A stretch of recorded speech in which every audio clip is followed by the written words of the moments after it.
Thank you very much. So welcome everybody. My name is Nikki Blackwell and I am an apprenticeship and skills advisor for Up Somerset. I'm joined today by my colleague Marie Howard, who also does the same role as me but in a different part of the county.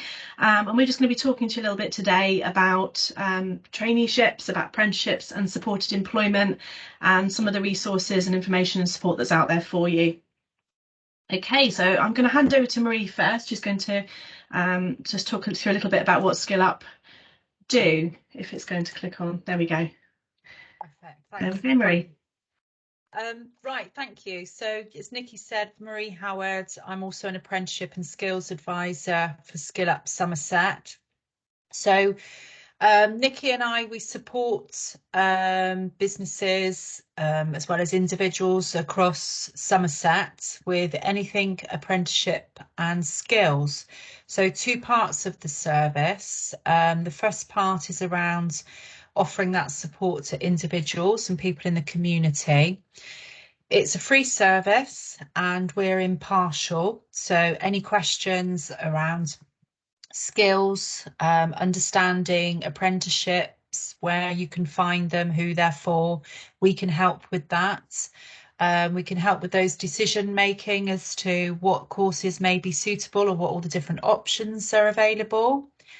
We can explain, like I say, we don't find vacancies for people, but we can make sure that everybody knows where to look for the apprenticeship vacancies and traineeship vacancies. So make sure everybody's got those tools for them and help navigate that skills landscape.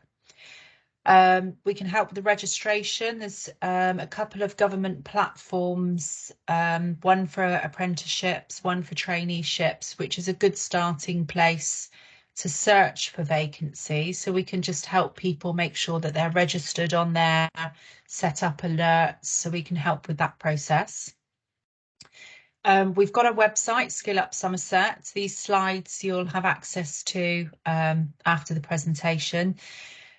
So you can make a note of that and follow the links. So there's a lot of information on our website.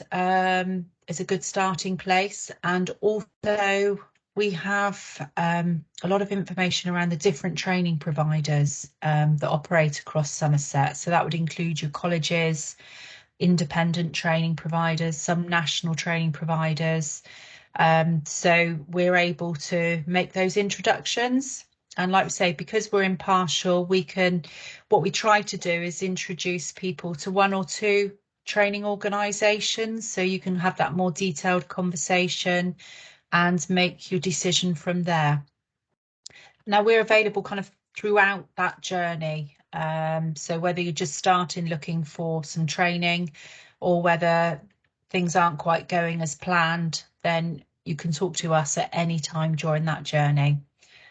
Okay, Nikki, thank you. The other part is where we support businesses. So again, still free impartial service around the skills landscape, explaining apprenticeships and training, but from the employer's perspective as well.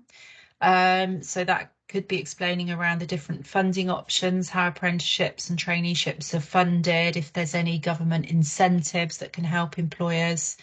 Again, lots of information on the website, and we help that business and introduce them to local training providers.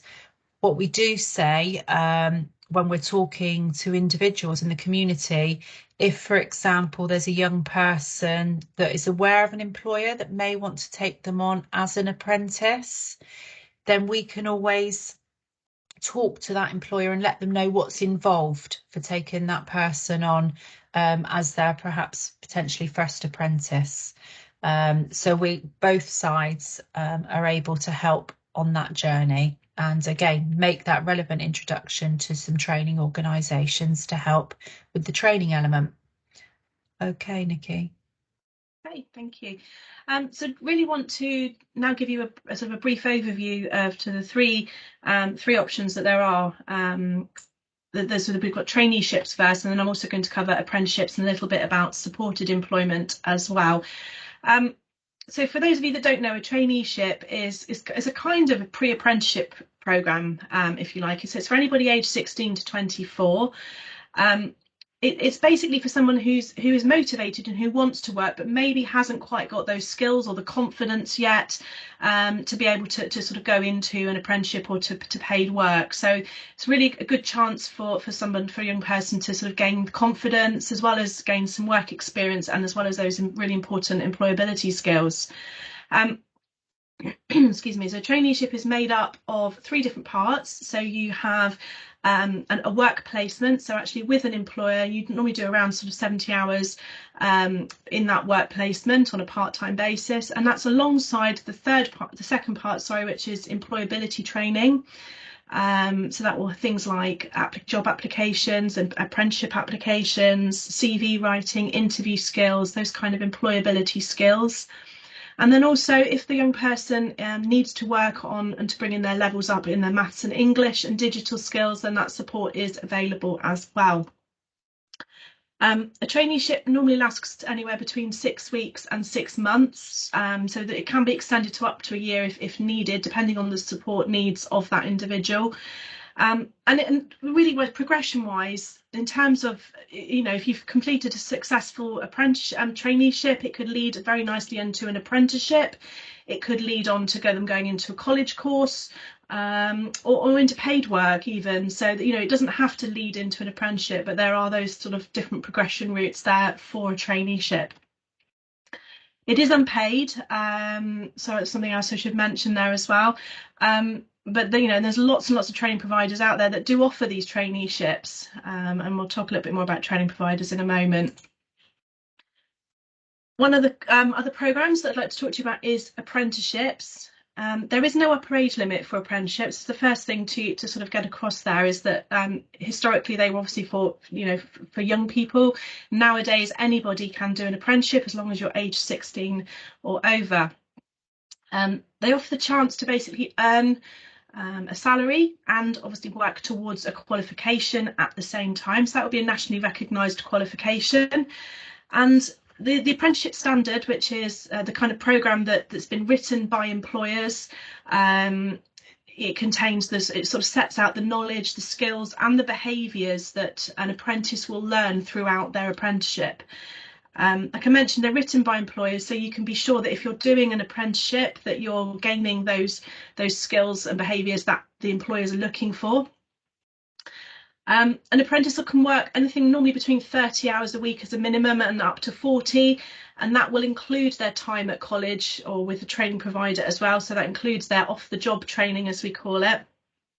Okay. They get the same rights as every other member of staff in that organisation, so they have sick pay, a sort of annual leave entitlement, etc., through their contract of employment.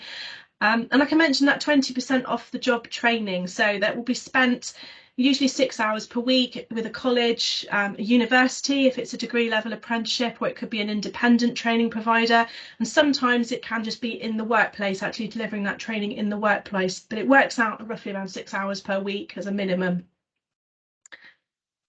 There's apprenticeships now from level 2 right through to level 7. So a level 2 is you come out with the equivalent of 5 GCSE passes. So the qualification that you would gain through that apprenticeship would be equivalent to 5 GCSEs, right up to level 7, which is postgraduate degree level. So that's your master's degree.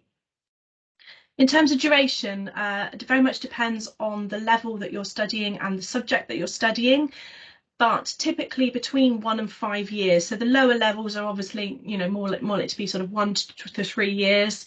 You get into the degree, the higher in the degree level apprenticeships, then you will be looking at maybe 4 to 5 years, sort of generally.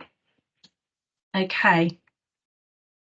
A little bit about supported employment now. So there are some amazing programs out there now to offer support to young people, and sort of obviously not just young people if it's an apprenticeship, but to actually be able to offer that person support in completing a traineeship or an apprenticeship.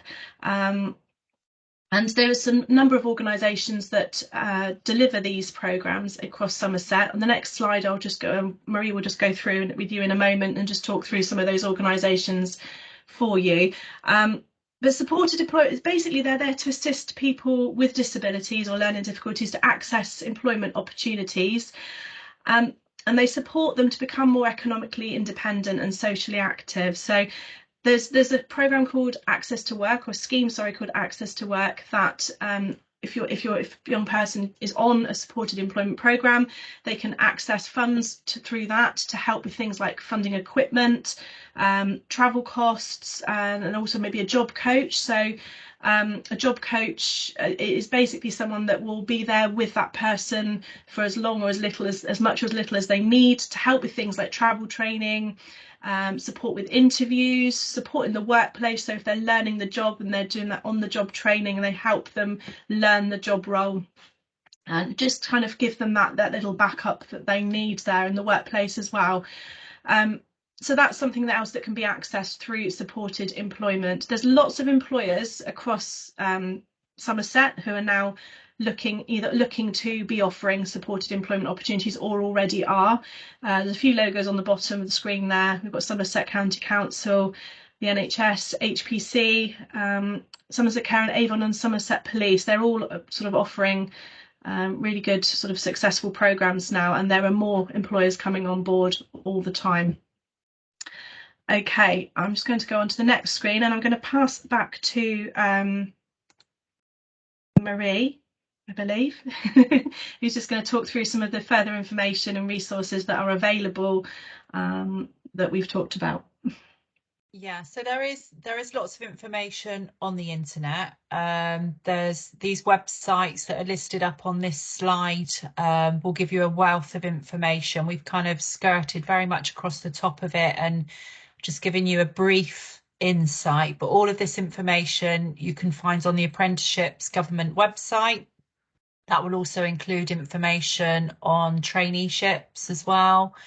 Amazing Apprenticeships, again, they have a particular area there for parents, so you can have a look on there, and there's a lot of resources specifically aimed at parents, so you can see there. National Career Service, again, another site, and the Get the Jump campaign, that is all around looking at all the different options for when young people leave education, and it will include full-time college courses, T-levels, the whole kind of variety, and explain the differences. So that's a really good site as well to explore. Discovery, they're a key organisation around supported employment. So they quite often provide the work coaches Nikki mentioned, where young people need that extra support in employment. So there again, have a look at their website for more information. There's the British Association for Supported Employment. Again, lots more information. MENCAP, they've offered supported apprenticeships in the past. So yeah, have a look, explore those websites. There is a lot of information on there. Like I said, at Skill Up, we offer that impartial and service. So we're fully aware it can be a bit of a minefield.